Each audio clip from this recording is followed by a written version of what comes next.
You're back at Well, hello there. Look at these guys.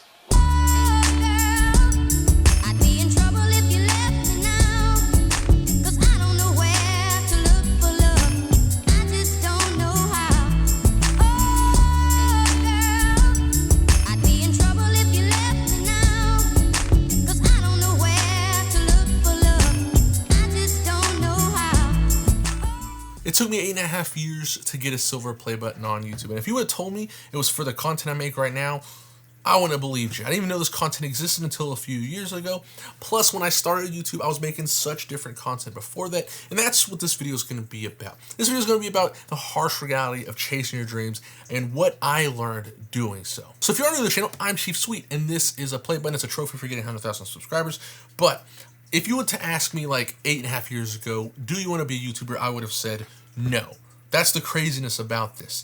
Because 8.5 years ago, I didn't even know what YouTube was. I used YouTube to look up music. I used YouTube to look up game tutorials. How do I do this? I didn't even know people were making videos and they were earning a living from it, right? I didn't know that was a possibility. But that's the craziness about chasing your dreams. You never know where you're going to end up, and the ride along is absolutely fantastic. But ever since I was a kid, I knew I wanted to make videos. I wanted to make film. I made sketches, all kinds of stuff when I was a child. The moment I got a camera, I wanted to film. And I was a poor kid, so like it was extremely hard to get a camera. My first ever camera, it was like 90 bucks. I got it at Walmart, and it was like in a plastic package.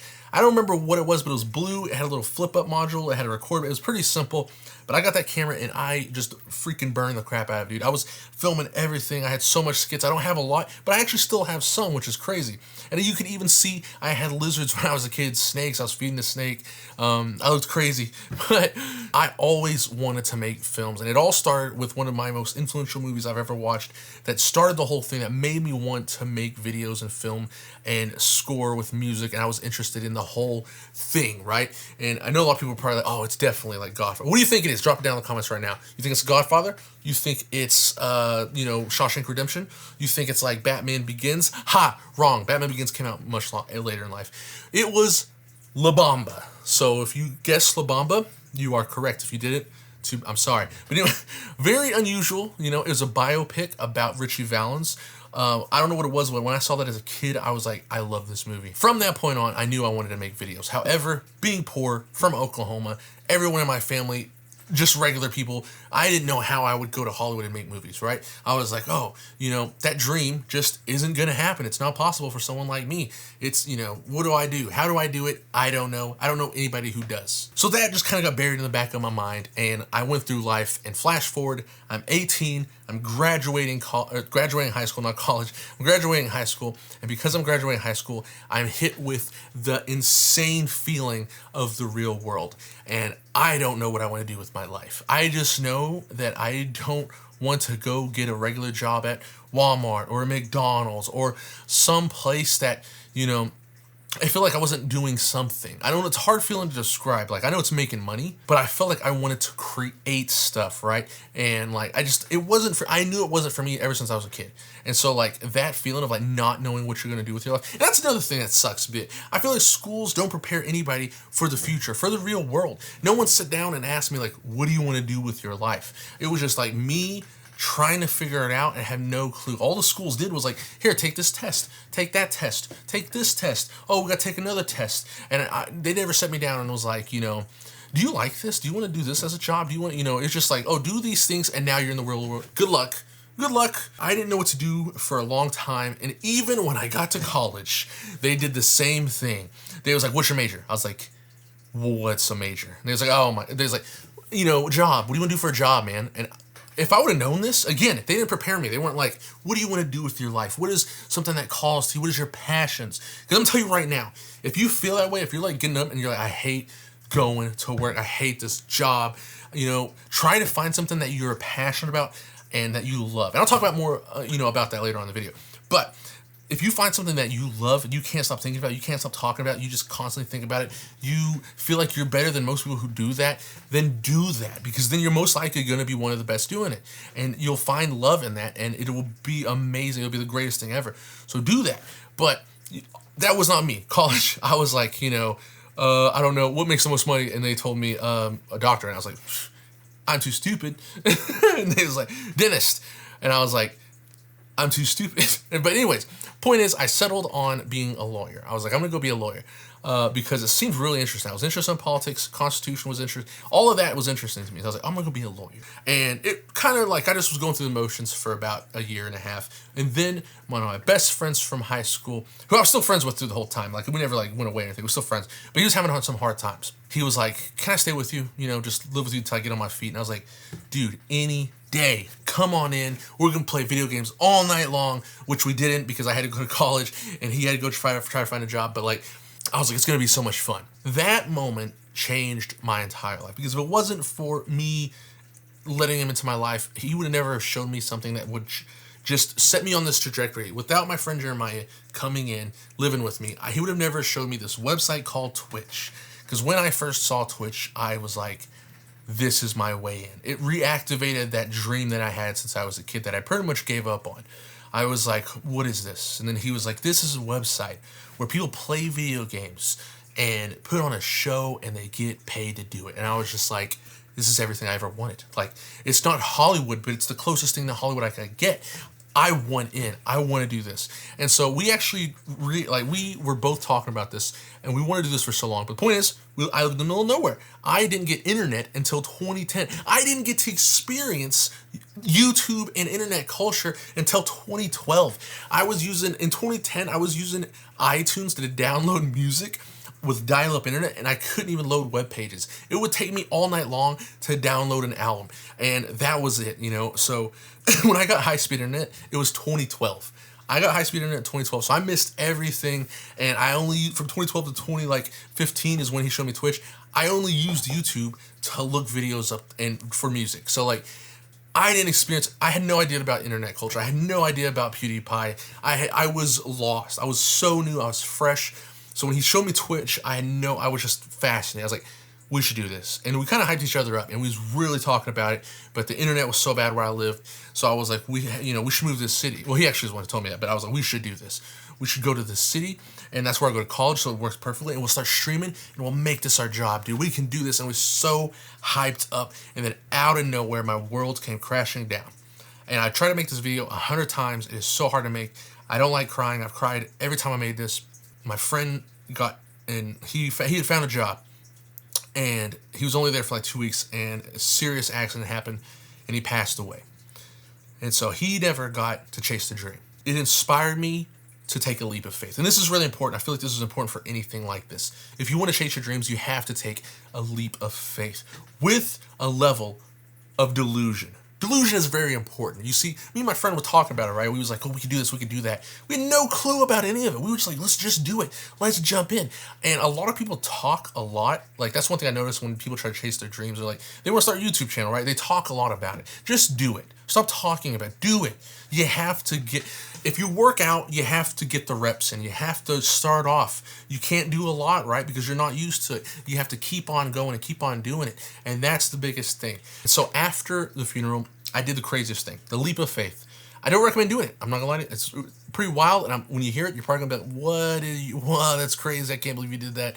In college, I went to college for free because I was poor, and in Oklahoma they have this thing called Oklahoma's Promise, and they pay for your college if you're poor. And so I had that. But if you get your college paid for, if there's any scholarships left over, you get that back. And so I got a little bit back. It wasn't a lot. It was like $1,000 a semester, right? And it was pretty good. I would use it to do stuff. It was awesome. But I knew that if I took a student loan out, I would get all of that back. And so I took out a massive student loan. I know what you're thinking. Why didn't you go to a bank? The banks deny me. The banks deny me to this day. I'm a YouTuber at this point, so they're like, what in the heck is that? It's not safe. You could get banned. You might not make any money. We're not going to give you a loan. So, but anyways, even back in the day, it was the same way. However, student loans, they do not give a crap. They don't care who you are. It was insane getting a student loan. I walked in, and I was like, yeah, I need a student loan. I was super anxious, super scared. I need a student loan. That's come right this way, young man. Come right here. You see this paper right here? Sign right here. We'll get you that money. How much you need? But my idea was, I'm going to use this money. I'm going to live on it. I'm going to use it to move out and go get a house, start the streaming journey, and I did it. 6 months later, I was in the city. I started streaming on Twitch May 21st, 2016. And in 3 months, I had 400 followers. I was averaging 30 viewers a stream. and it was amazing. But one of my viewers, who to this day is still following me, The Beatable Gamer, shout outs to my boy. He even congratulated me when I hit 100K. I couldn't believe it. And to be there from 2016 to now, almost 10 years, he's still with me, is insane. But he was always bringing up a website called YouTube, and obviously I heard of it, but he was like, there's these guys on there who vlog. And I was like, what in the heck is a vlog? What are you talking about? A vlog? What is a vlog? And he was like, they just film their day and they get money and that's what they do for a living. I was like, let me see this. And I looked it up and I saw Casey Neistat, and that mofo changed my damn life, because not only was it in Hollywood, he was making YouTube videos and it was kind of segueing him into Hollywood. And I saw right there, I was like, this is it. This is the way I could get in right here. This is the way I could get into Hollywood. This is how my dream is becoming more plausible. I don't have to go to Hollywood. I could do it like this. This is amazing. So in 2017, I got super hyped, right? I got my friends in on it. I started writing scripts. The first time I ever wrote scripts, horrible. It's okay. That's why you have to start. The biggest thing is you have to start.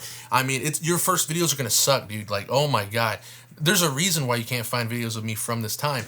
I deleted them all. They should be deleted. They're horrible, but you have to start and you have to make these videos. You have to learn. You have to get used to editing. You have to, whatever it is, maybe you want to be a carpenter. That's the thing. I wanted to make film. Maybe there's this kid who wants to make wood and he wants to make the best freaking cabinets you've ever seen in your life. He wants to make a table that is amazing, but in school, they don't teach him that. They're not, yeah, you can go be a carpenter, and all he wants to do is be a carpenter. And so he grows up, he hates his life. He's like, this is horrible. I don't want to do this. And then he gets addicted to drugs because he's so depressed. And that's why I feel like society sucks right now, and I feel like we need to change the way we do things. I'm getting philosophical, I'm sorry. Anyways, back to the story. In 2017, I got super hyped and I drug my friends into it. I was like, hey guys, I'm gonna write stuff. We're gonna make movies. I'm gonna get it sold in Hollywood. And I sold the dream to them. I was like, dude, I can do this. I know I can. And dude, God bless them. I don't know why they believed in me, but they did. And one of my friends, Matthew, he believed in me so much that he got the bug. He started looking up cameras. He would send me cameras, but hey, look at this camera here. What if we did underwater shots? What if we did? And he was hooked on it, man. And me and him was making crazy videos, and we dragged my friends in, and it was just a conglomerate of people coming in. We was filming skits. We was doing a bunch of stuff. And then yet again, my entire world came crashing down. And it was a very depressing time in my life, because it was just after I lost my friend Jeremiah that my friend Matthew got in a car wreck and he passed away as well. That was a rough time. Like, it threw me off my dream. Like, and that's gonna happen, man. Stuff's gonna happen in your life where if you're chasing something, you're gonna get hit with some crazy stuff, a freaking curveball, and it's gonna put you in a point where you have to decide, right? And at that point, I was like, do I continue, making YouTube videos? This is a stupid dream, It really messed me up, dude, because I was like, I don't know at this point, right? Like, what am I doing, And I just was super depressed. So I kind of leaned back into college because I was like, well, this is a safe bet, whatever. And then flash forward, it's 2018, right?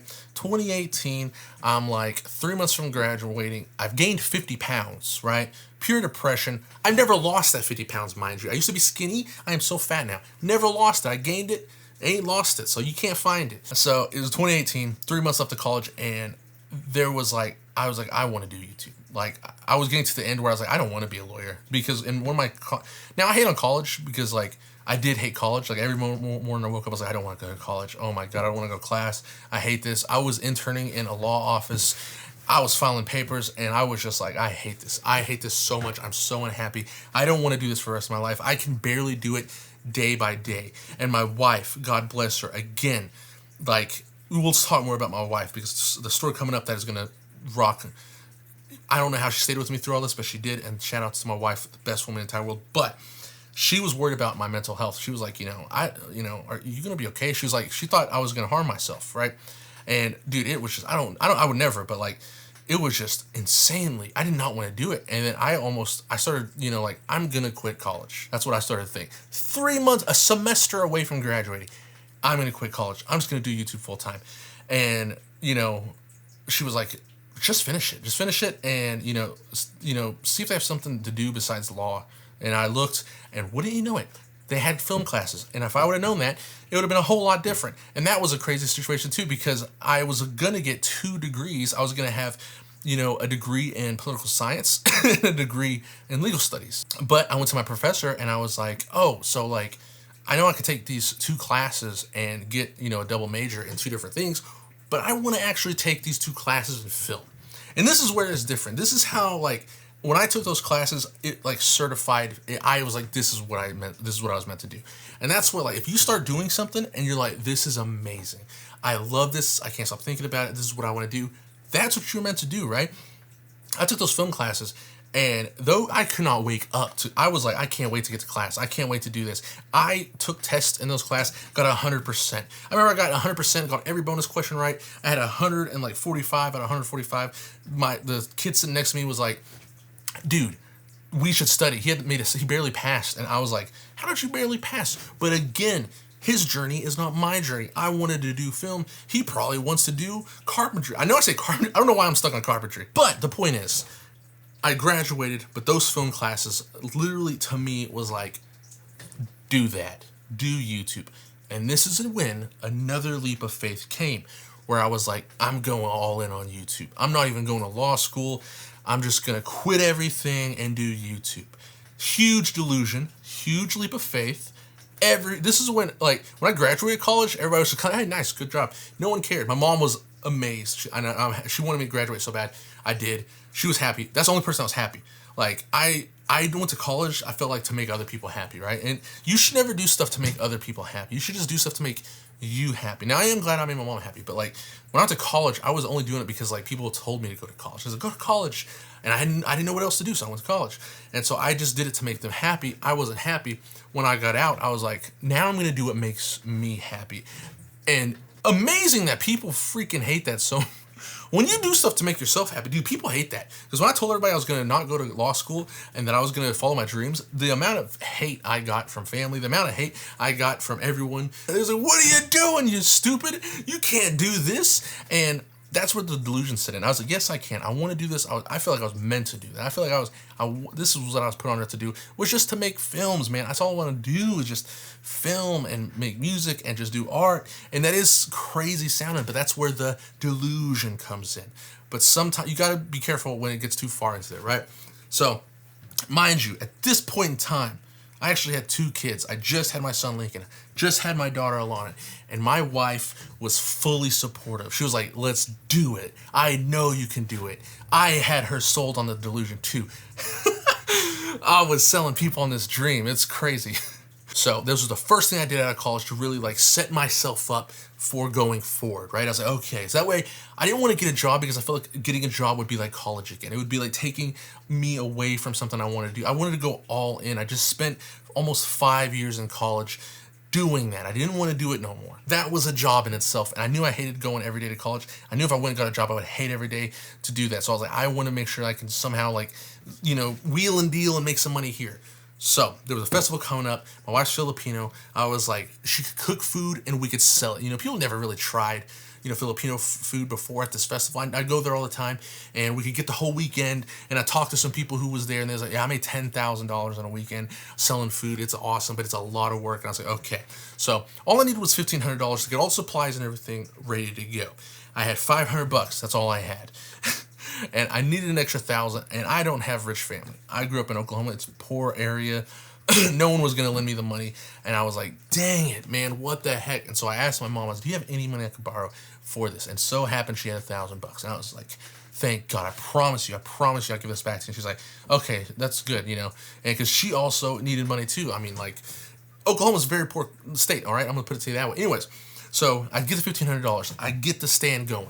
And you had to get there at 6 a.m. to set the stand up. I get there at 6 a.m. Me and my wife are setting it up. She starts cooking. The health inspector comes. We're okay to go. And that entire day, we sold nothing. When I tell you my soul was leaving my body, and that thing was, it literally lasts from 6 a.m. till midnight. And at midnight come around, we had to pack it up and then make sure it was all safe. And then we had to leave. And it was a long drive back. I got home at 3 in the morning. I had to wake up at 6 a.m. to do it all over again.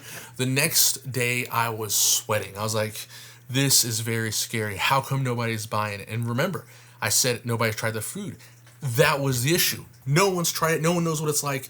How am I going to sell this food to them, right? And that's when I was like, okay, I have to go mall style. I have to walk around with a plate and be like, you want to try it? You want to try it? And I did that. And then finally we started selling stuff. And then we sold out. And I was like, man, Holy moly. So I had to run and get more food, and then we sold that out. And we ended the night pretty good. But what I didn't realize was I was giving a lot of free food out, and I didn't know that because I was just too busy worried about trying to make the money back, that it kind of evened itself out. And so the Sunday came, we have been working all weekend. I say we, it's really my wife. That's why I say my wife supported me enough to do this. I just asked her, like, hey, let's do this. And she was just like, yeah, let's do it. And I was like, okay. To this day, I will never work in food like that again. I have trauma about it. I think about it all the time. But that Sunday, it was 6 p.m. The festival's over. I go home. I count the money, and I get $1,500. I was just like, you want to talk about your soul crushing and like all this work that you did, and I got I had put my 500 down, and I was like, I made no money. And I was like, what the heck? That was the hardest work I've ever done. I got like 6 hours of sleep in 3 days. I was constantly moving around, doing stuff, trying to figure out how to sell stuff. It was so insane. It was 100 degrees as well. And I was like, I'm a failure. Why did I do this? I should have just went and got a job for the summer, saved up money, did it that way. And I just was wanting a quick payday. And I went and took my money, $1,000 to my mom, and I was like, hey, got it, here you go. And she was like, how'd it go? And I was like, it went amazing, lying through my teeth. And she was like, don't worry, you can keep it, don't worry about it. And I was just like, thank God. But the point of that is, during that, my mom and my wife was very supportive. You really have to have supportive people to do this. And sometimes you might have to reach out to other YouTubers who understand that as well. I don't know how my wife understands it to this day, but even the friends I had before that understood it, right? And that's why it was so hard for me. Like, this was a hard video to make just because, like, I dreamed of it for so long. I dreamed of getting this, and when I got this, I'm not gonna lie to you, I cried all day long, man. When I first got it, I had the flu. So I was actually sick. And so I let it sit there for like a week. And then when I was better, I walked in and I looked at it and I cried all day long because I was like, oh my God, this is like, the people who I told I was gonna get here with, most of them aren't here anymore, right? Matthew and Jeremiah, like, oh my God, But my wife, she was with me from day one, and to see it go down, like, it's amazing. And this is where the delusion set in again, right? Like, so at the time, I was like, I'm just going all in. I don't care. I'm gonna sell all the stuff I have. I have like video games. I was selling stuff, like so much things. I had guitars, sold those. I had video game consoles from back in the day, sold those, sold all my video games. I had Pokemon stuff, sold all of that. I was selling anything and everything I could get my hands on just to fund the dream. And I started posting videos. It is 2019, and out of nowhere, someone messages me, and he's a comedian in the local area. His name's Will Buck, and he was like, hey, I want to write a little short film, and I want it to be a comedy. It's kind of based on cops, but we're gonna call it Res Cops. If you don't know, I'm Native American, so Res Cops is a play on cops, but on the reservation. And I was like, interesting, yeah, let's get together, let's do this. And so we shot a short film, and he was like, let's send it to a film festival. And I was like, I didn't know you can do that. How do you do that? And he just told me how to do that. And I was like, wow, that was actually way easier than I thought. And out of nowhere, this is crazy, is making the short film with him, I learned, like, because he brung in some actors, he brung a bunch of people in, he kind of organized it, and it was my first time really directing, writing, and doing stuff, and I feel like I did a horrible job. I remember getting the final product in, I edited it, and I was like, oh my God, this is horrible, I hate it, I don't ever want to put this out. I sat on it for like 2-3 days, and he's like, is it done? He says, done, can you send it to me? And I was like, oh my God. It's so bad. I hate it so much. It's so horrible. And I sent it to him, and he put it out, and dude, everyone loved it. I could not believe it. To this day, I don't believe it. I don't know how everybody loved it, but everyone loved it. It even got me a front page on the newspaper. And he was like, oh man, so my cousin actually makes film in Hollywood. So just me accepting that, out of nowhere, Hollywood became a real thing. It was kind of a weird situation, a weird scenario, because like I was making YouTube videos, and then he was like, hey, here's a casting agency, let's go audition for a movie. And I was like, what? And out of nowhere, I was auditioning for movies, and the next thing you know, I was on movie sets. And it was a very interesting time to where my original dream might be a reality. And I was like, whoa, this is kind of crazy. And then YouTube kind of got put on the back burner, and the pay was pretty good. And I was like, oh man, like, I might do this. Like, it was, when you start working in film, it's a weird thing, because it feels like when you start doing it, it's just easier and easier to do stuff. Like, it's easier to get more jobs. And at one point, I was doing like, there was someone who heard something, and that's the thing, word of mouth travels fast in the film industry. It's a weird thing. But like, at one point they was like, hey, I run a podcast out of here and we need someone who knows about audio stuff. Can you go over here and record people? And we want to like freelance you out and you just travel, we'll pay for your, miles on your car. We'll pay for this. The pay was like $150 an hour.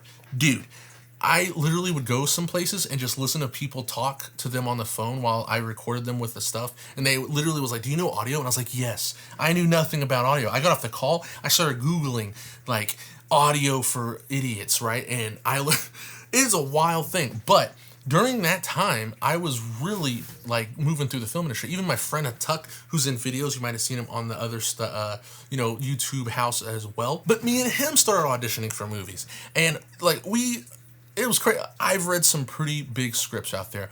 But one thing that was happening was every time I read a script or like we was auditioning, I didn't, like sometimes I was like, I don't like this.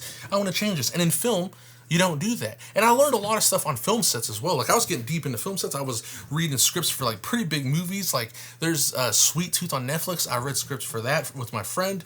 I helped my friend try to audition for Outer Range with like Thanos, the guy who played Josh Brolin.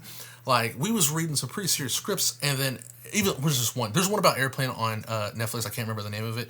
It's like where they disappear for 13 years, they come back, something like that. I read the script for that, but I was reading scripts, but every time I read the script, I was like, I really don't like the way this sounds. And you're not supposed to do that if you're trying to like get on a set or anything like that. And that's the thing I learned about Hollywood was that like it's a job as well. So like it's not as fantasy as I thought it was. I thought like they were in a room just like writing stuff and be like, oh, this is amazing, blah blah blah. No, it's like a job. Like an actor's sole role is just to read the script, not changing anything about it really, and just portray that character. And the writer writes the script, the director looks at the scripts. There's a whole system in place. And I got a peek into Hollywood, and I was like, this is how crazy it is, to be honest with you guys. I wrote a pilot script with Blumhouse for a horror series.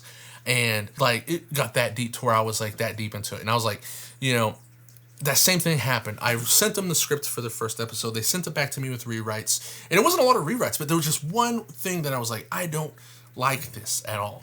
And my friend was with me at the time, and he was like, I don't know about that. Now he's like, what do you think about it? He's like, whatever you do, I'm with you. If we want to go forward with this, we can. And I was like, yeah. And I, working with Blumhouse. If you don't know Blumhouse, they make like The Purge and Five Nights at Freddy's. This is a big studio. And I was like, yeah, I'll do it. But like, I really didn't like it, right? I was, that's why I love YouTube. That's why I love this. And, it made me think like, and this is a thing that's really good, is just to try it. I thought I wanted to do Hollywood stuff, and I got a taste of it. And I understand why. I understood why they rewrote it, because it's cliche and it works, right? But I didn't like the cliche. I wanted to do something different. But, in Hollywood, if it's not broke, don't fix it. That's why it seems like a formula in Hollywood, right? That's why horror movies seem the same. It's because they make a horror movie, they win because they make a lot of money back, and rinse and repeat. They're not losing money on a creative project that might be risky, right? So anyways, that's the point. I understood it, but I just didn't like it. And I was like, I'm just going to go back to YouTube, right? I'm just going to go back to YouTube. And because I really understood that, like, Hollywood is not for me. And that's the thing. You got to try stuff, man. You got to try stuff. You got to just, I tried Hollywood. I thought I wanted to do Hollywood. I thought that was the thing for me. And then when I was in it, I was like, I don't really like this either. I thought I was going to like this. It was kind of a weird feeling where your whole dream since your childhood was make Hollywood movies. And when you get in Hollywood, you're like, dang, this is not as cool as it seems. Like, what the heck? I thought I was going to do this. But YouTube, for me, was that. I could do YouTube, and I am in charge of everything. I'm in charge of the writing. I'm in charge of this video right now. If someone in Hollywood watches this video, it's like, oh my God, this guy did a horrible, but I like it. I like the way it's my creation. All my videos are my creations. And so that's when I decided, like, I need to go back to YouTube. I'm doing it all in. But Corona happened. So before, when I was making all those short films and stuff, I didn't have a video get above 1,000 views besides Rescuffs. I think Rescuffs got like 25,000 views. It was my highest viewed video ever, my most successful, but none of my other videos went above 1,000 views. So that was my first issue, is I couldn't get views. And that's the weirdest thing, because like for short films, like when I was making short films, I wasn't worried about views. But if you want to be a YouTuber, you need to worry about views. But like for someone who wants to get into Hollywood and using short films, it doesn't really matter about the views. It's mattering about getting put into film festivals, shopping your movie around and stuff like that. So views don't matter as much. Just getting your movie sold is what matters. So like at the very beginning, I did want views. I wanted tons of people to see my stuff, but I really was just like, okay, all we need is like one person to see it, and we're just gonna move it around. We could put it on, in the film festivals, and hopefully it goes that way.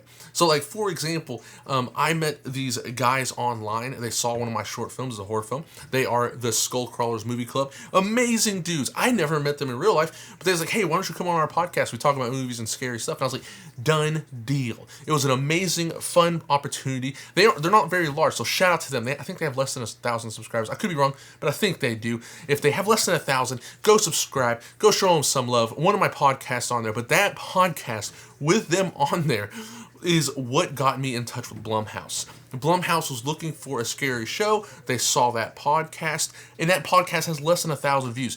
They saw that podcast, they emailed me, and it was like, hey, we really liked one of the stories you told on there. We want to make that into a series.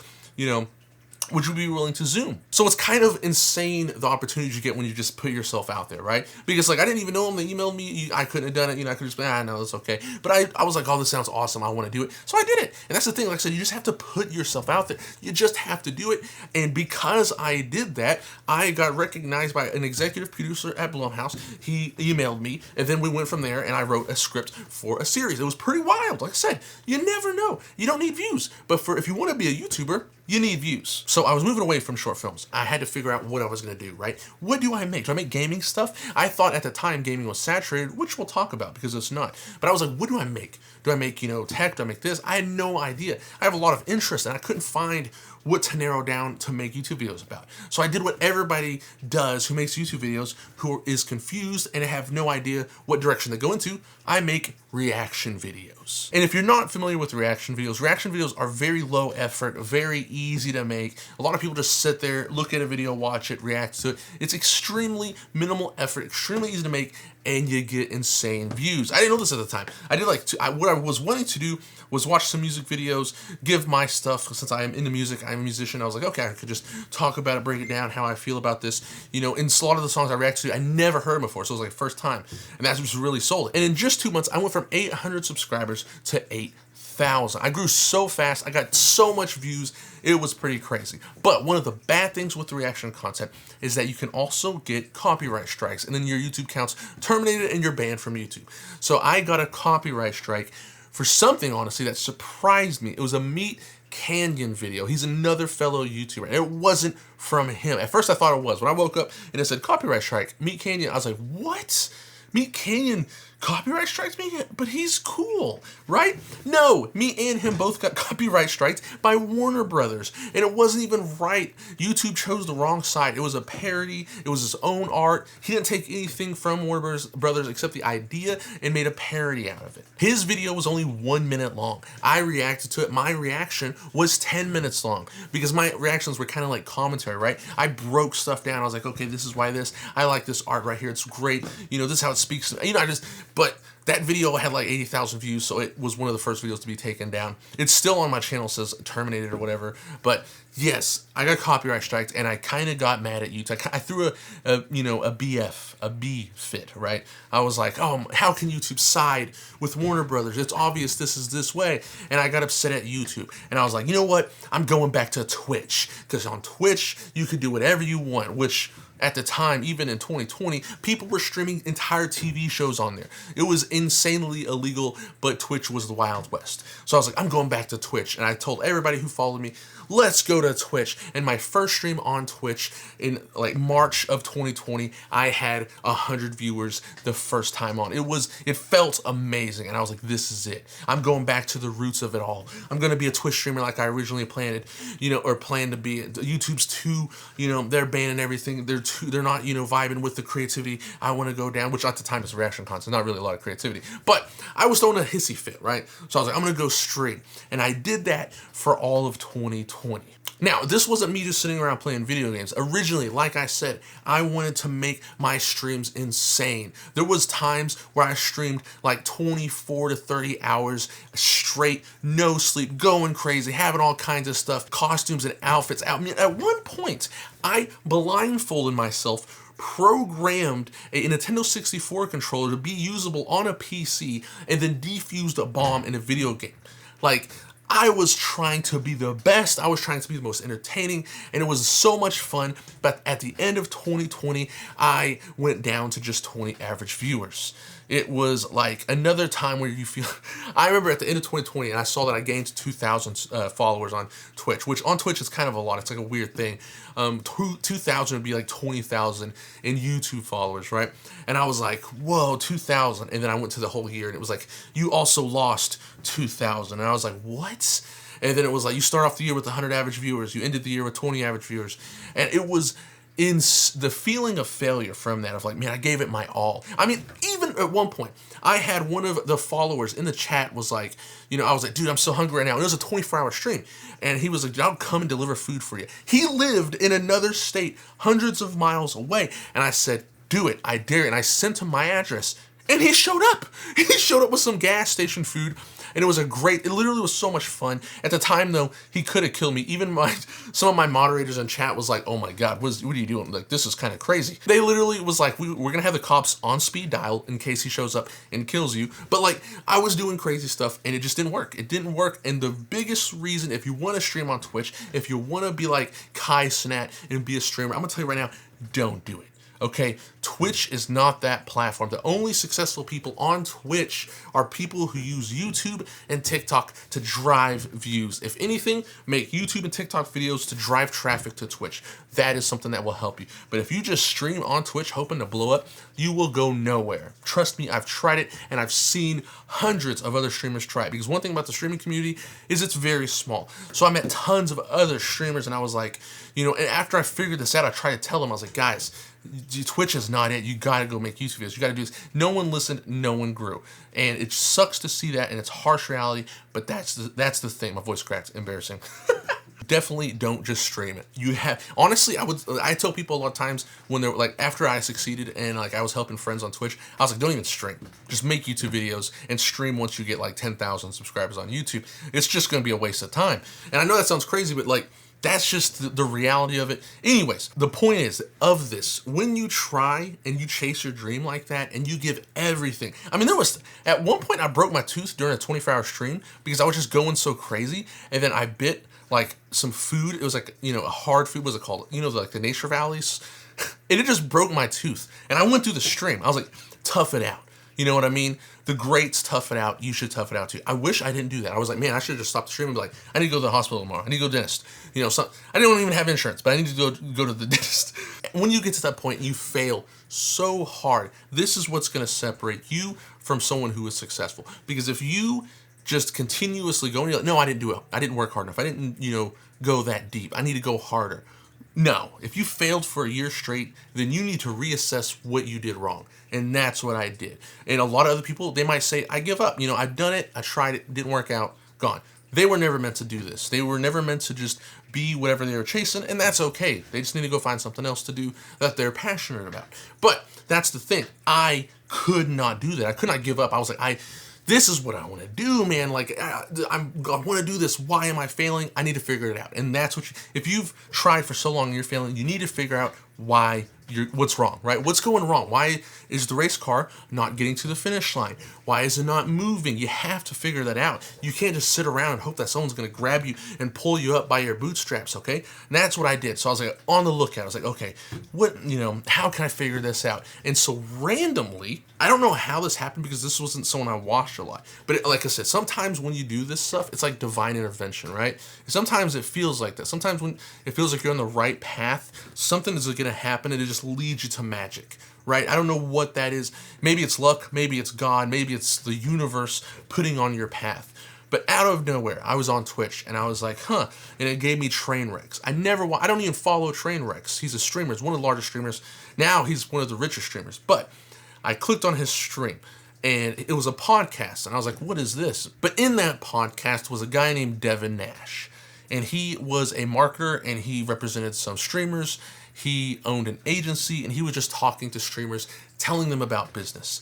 And he was like, you shouldn't stream on Twitch, honestly, because it's a pimp. And I was like, he's right. It is a pimp. Because if you didn't know, Twitch takes 50% of whatever anybody gives you. So like actually I had full-time income during 2020 from Twitch, from my viewers. My viewers were donating me money, but Twitch takes 50% of that. And at the end of the year, it's not taxed, so you get taxed on top of that. That's like 15 to 20%. So really you make like 30% of the money. It sucks. It's horrible. But at the end of the year, not only was like I didn't grow, I put all this effort in, I also got robbed, man. They freaking robbed me of money. And it wasn't a small amount of money. It was like $20,000. So in my mind, I was like, I could have made $20,000 more, and they took it from me. I felt like I was robbed. Playing with my money is like playing with my emotions. So when he said that, I was like, oh my God, it's a pimp. They're a pimp. They're taking half the money that you're working hard for, that your viewers are giving you. It was horrible. And he started saying a bunch of stuff, and I was like, this guy knows what he's talking about. And all the streamers in that podcast was like, what are you talking about? You know what you're talking about. But I was like, this guy's onto something. So I found his YouTube channel, and he had tons of videos on there talking about this, where he was basically doing it just on a live stream, just rambling about his thoughts of the industry of social media. Devin Nash changed my entire course on YouTube, because he was just talking about how you should do this, you should make YouTube videos, don't stream on Twitch. And I was like, okay. And then he basically said you should try to find who's very successful and figure out what they're doing, or maybe even DM them. Sometimes some people answer the DMs.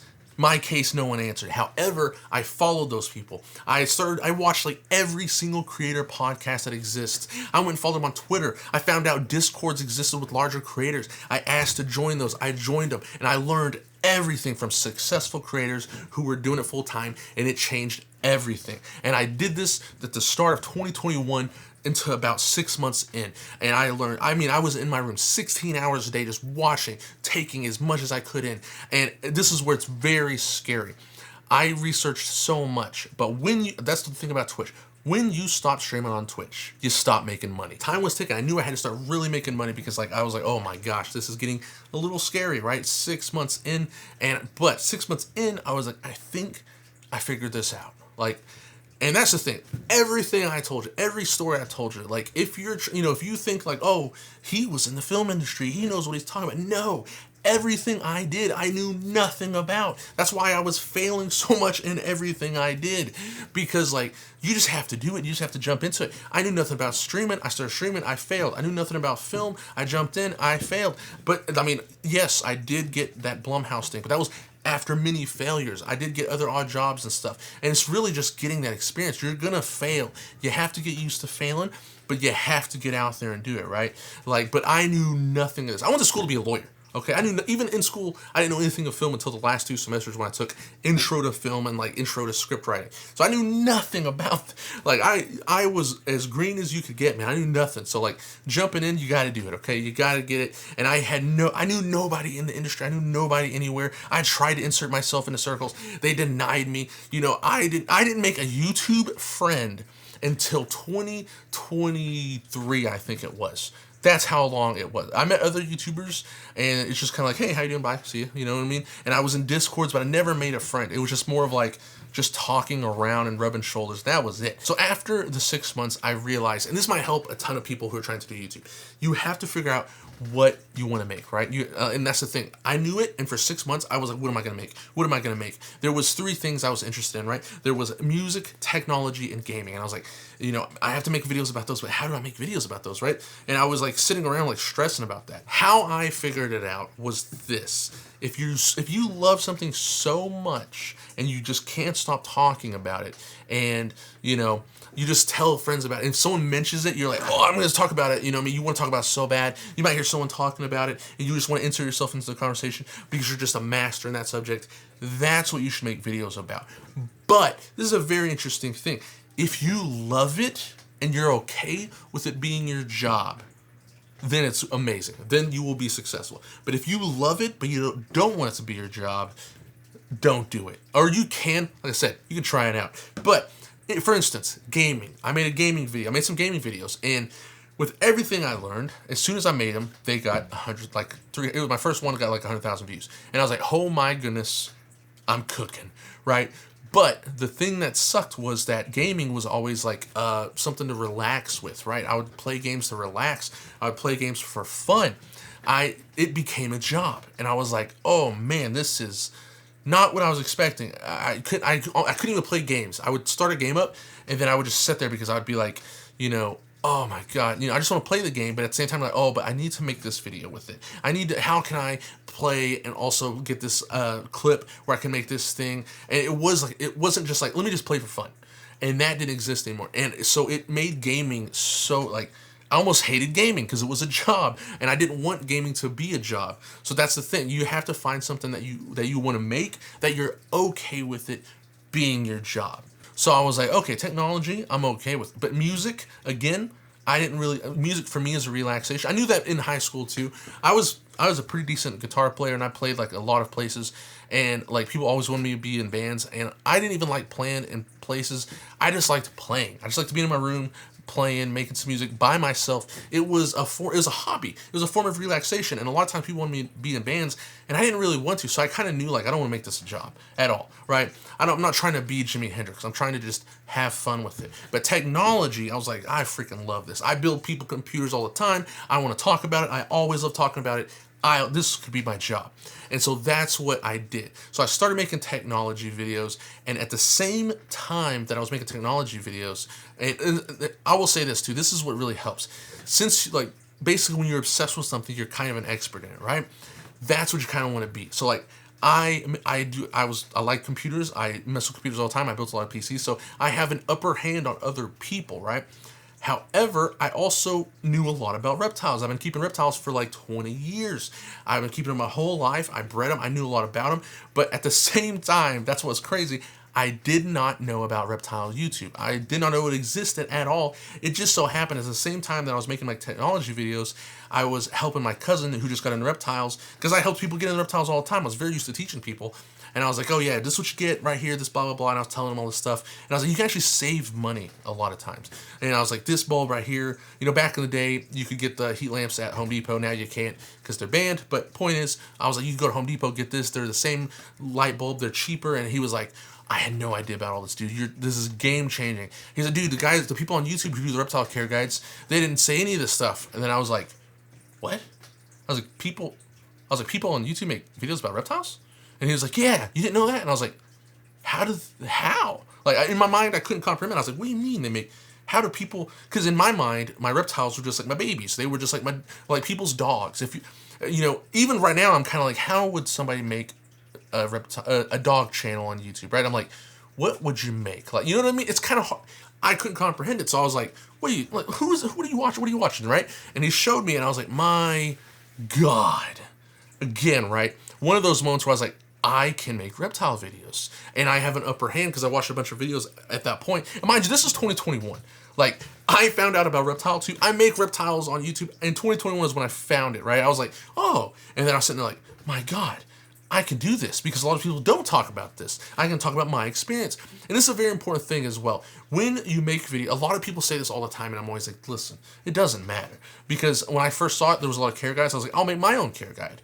And I saw the videos. I was like, I'll make that. Recently, I did a simulation video. I just wanted to do it. I didn't care because, and that's the thing that people say. They're like, oh, but someone else made it. There's a lot of them out there. It's this, it's that. And I was like, yeah, but that's their version. Make your version. There's like 10 Friday the 13th. There's like 40 Halloween movies, and there's like 7 different directors in those Halloween movies. One of them was Rob Zombie. You know what I mean? Like, it's okay to make your own version. Just because someone else made it means nothing. You make it. You make your own version. Just make it in your way, from your own experience, using that expertise that you have. And it will help a lot, because that's how you get views, because you have your perspective. And if you have a different take, people like it. And because a lot of times people will watch one video and watch the same video just from a different person to get a different perspective, right? So it doesn't matter. But I see people ask that all the time. They're like, oh, it's already been made though. Who cares? If you want to make it, just make it, right? And that's what I did. So I just made a bunch of videos, and I started growing really fast, like super fast. And I was still making the tech stuff though, and I was like, oh man. And that's kind of what I did, the tech. I saw this thing coming out, and I knew that console gamers were going to try to go to PC. But the thing that it was basically a mini PC. And I was like, I'm going to basically teach basic PC to console gamers, and it was the Steam Deck. And I was like, I can do that. They'll have no idea, but they're going to be wanting stuff that PC gamers have, and that doesn't allow it at first. So I'm going to teach them how to get that since they know nothing about PC. I was basically teaching basic PC stuff to console gamers, and immediately had hundreds of thousands of views. That's what I'm saying. Once you do something like that, you kind of like know the audience. That's the biggest thing. You have to know the audience. I knew the audience. Like even my Reptile stuff, when I make it, I was like, okay, this is the audience. This is who I'm making it for. Okay, this person, if they don't know about beer, because I've already done it. I've done it 1,000 times. That was my expertise in the subject. If you have an expertise in a subject, it really helps you. It really drives stuff. And like I said, that's why you should make videos about stuff that you're super passionate about, that you love, and that you're okay with making it a job, right? But I will say, making Reptile content changed my reptile keeping. I fell in love with reptiles again, right? Because like I said, I was okay with making reptile stuff my job. I was totally fine with it. Ever since a kid, I was like, oh, I'd love to open my own reptile shop. It'd be so awesome. But, I was just like, I don't have money. Who cares? Throw it away. So, like, I was already okay with making it my job. But when I started doing the reptile stuff, I was like, oh, it would be so cool if I made a video like this, if I made a video like that, if I tested stuff that people are interested in. And it brainstormed so much that now all I make is reptile stuff because I'm just so obsessed with it even more. It drove me deeper into the hobby, even farther in. My love is greater than it's ever been before. I'm more obsessed than I've ever been before. And that is like an amazing feeling. And I have so much fun every day. I can't wake up. Dude, when I wake up, I just cannot wait to make videos. I sleep, I eat. I'm not gonna lie, it's kind of hard. I'm like a crackhead, but for reptile videos and just like making reptile content. Like all I do is think about it. All I do is I just want to do it. I dream about it. It's rough. Sometimes my wife talks to me and I'm just like, I have to like try to get myself back into it. I'll be like, my mind's all like running off. She's like, hey, I see it. Stop. Can you focus? I'm like, gosh, I know. It's bad. It's like I said, I'm a crackhead for this. I got here at 100,000 subscribers, and the most amazing feeling I have about it is I feel like I'm just getting started. Like I feel like I just walked into the store, right? I'm ready to buy the place out. I don't know if that makes sense, but a better analogy. I feel like I just started the tutorial in a video game, and I just finished the tutorial, and I'm just getting to level 1, right? I'm like, oh man, I can't wait to get started. I just got all the supplies, and I just have the blueprints, and I'm like, it's time to get to work. That's how I feel right now. I feel amazing, and I know I have 100,000 subscribers, but I feel like it's almost like nothing because I feel like I just started. That's a weird feeling to say, right? And having this right here means, oh my God, it means amazing. Like, it means so much. Like I said, the people who were with me, like Mac and Jeremiah, they're no longer with me, and hopefully maybe in the universe they could see this, right? And they just looking down and they're like, man, dude, you did it, right? And that's why like it means so much to me. It's because I was just like, I chased my dreams, and man, was it a crazy ride. Man, was it all over the place. I had to figure myself out. I had to figure a lot out, right? But I've literally made so much videos behind the scenes. So we're going to have a lot of videos being uploaded, even on Patreon, the secret videos. If you join the Patreon, you'll get access to those secret videos, which one will be up right now when I post this right here. Also, like I said, more videos to come. I cannot wait. I might even do like some vlogs, like maybe some daily vlogs, just maybe not daily vlogs, that's too much time. I will do like a weekly vlog of just like certain things, maybe like doing some enclosures and stuff like that. Like I said, cannot wait. I feel like I'm just getting started. And thank you for coming along, for everyone who subscribed, for everyone who's shown love, for everyone who leaves amazing comments, because literally it means the world to me. Thank you. Oh, also, if you want to help me beat the Dallas Cowboys in subscribers, that'd be really cool. So if you do subscribe, I think they're like at 380,000, and I think we could take them down, just like everybody else in the NFL. So subscribe.